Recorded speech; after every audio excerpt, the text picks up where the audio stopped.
This may be Donald Trump's most damaging legacy.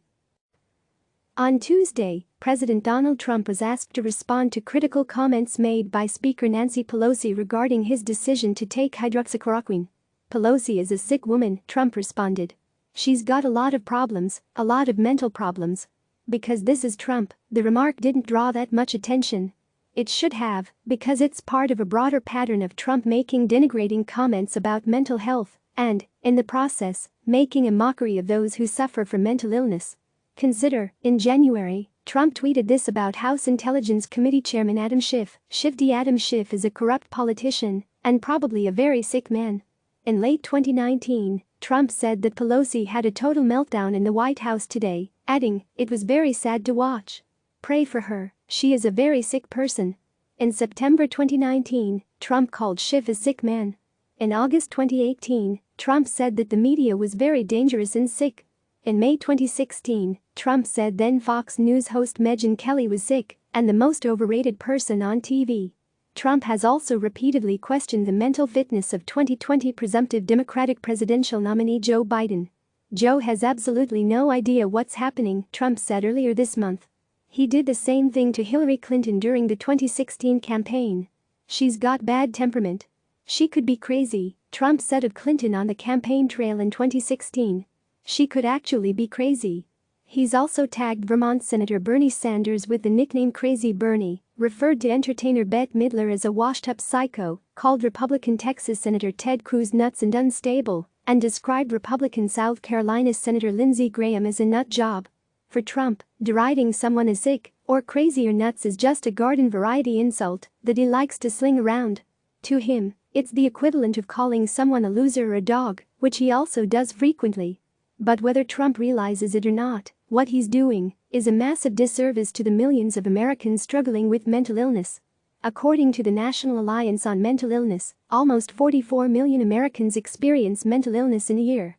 About 18% of Americans cope with anxiety disorders every year, according to the Anxiety and Depression Association of America. I am one of them. These numbers are staggering. And only in recent years has there been a concerted effort to treat mental health as on par with physical health, to bring it out from the shadows in sanitariums and have honest conversations about why we feel the way we do and what active steps we can take to help ourselves.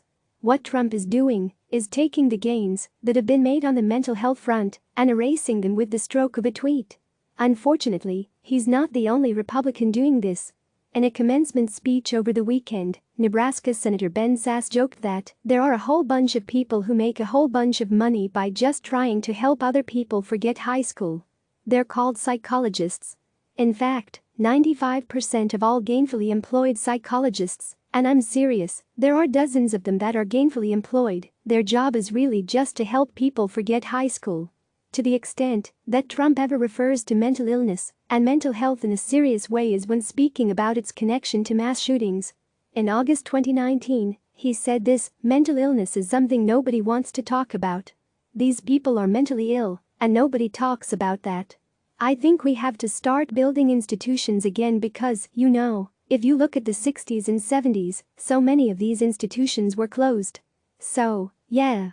The idea that the solution to dealing with mental illness is more institutions is, well, something." He's also suggested that PTSD and suicide is an issue of strength or weakness.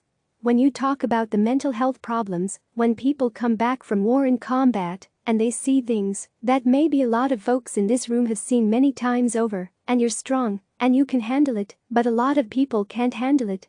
They see horror stories, they see events you couldn't see in a movie. Nobody would believe it, Trump said in the fall of 2016.